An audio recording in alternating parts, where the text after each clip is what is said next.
I'm at First Avenue in Minneapolis, in the area where the shooting took place. I will say a few police cars are still here, but for the most part, it's very quiet compared to 2 a.m. yesterday, in which police call this area very chaotic with a number of bodies lying on the ground. At this time, Dave, no, they have not said that much. They said they don't know who the shooters are. They're looking at video footage from surrounding businesses in this area to try and piece this together. We're told that any minute now that Daunte Wright's family will visit his memorial site, the site where he was killed last week.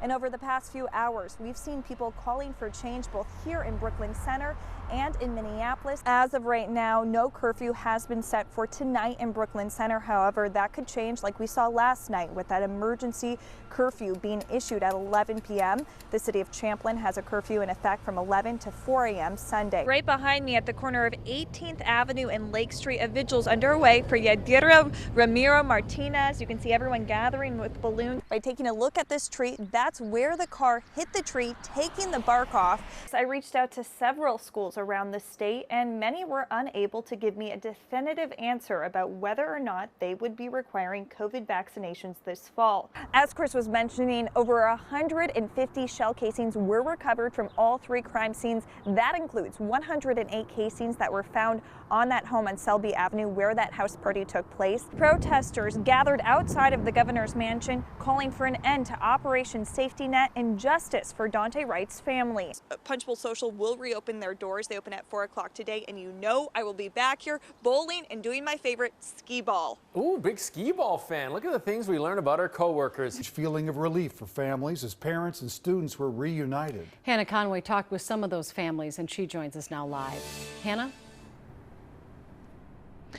Randy and Julie, I'm at the Armstrong High School parking lot, and this is where parents were lining up. This is right down the street from Plymouth Middle School. They were lining up here to be reunited with their kids. 6th grade parents were standing right here, then 7th and then 8th grade on the far end. And we were here standing alongside of them when they were finally able to hug their kids after what they say was a fearful morning.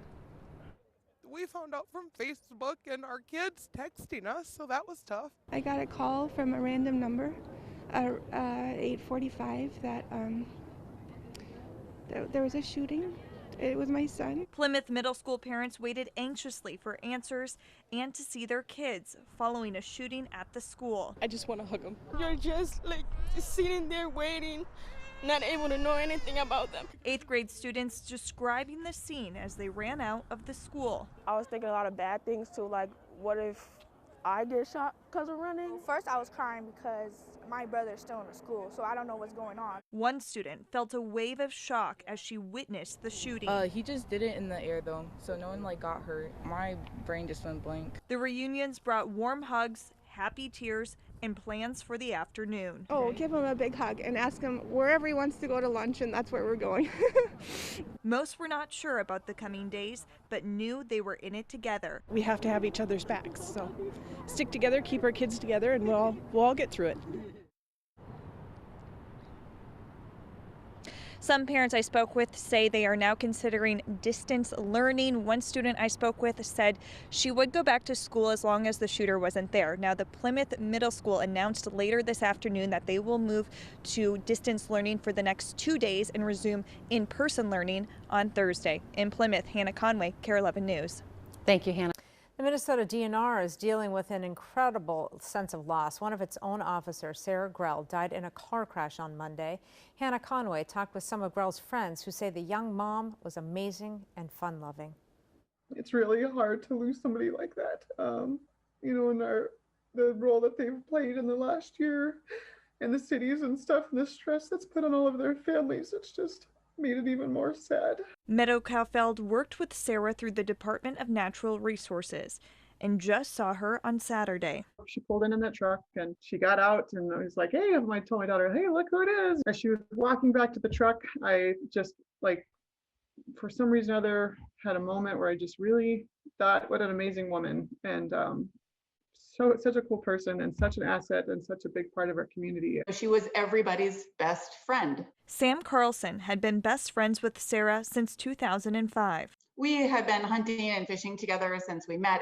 The two were supposed to go on their annual hunting trip, but Sarah died in a car crash while on duty the day before. We were going to go yesterday morning.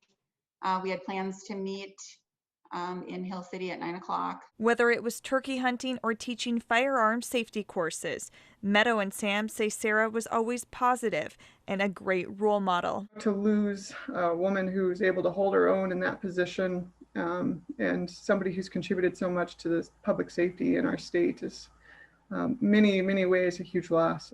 She made everybody laugh. Like she was a jokester. She was a comedian. She's just so funny. And they say friends and family are finding comfort in Sarah's faith. She loved the Bible. Confidence is overwhelming on where she is and who she's with. She's absolutely hand in hand with Jesus. Hanna Conway, KARE 11 News.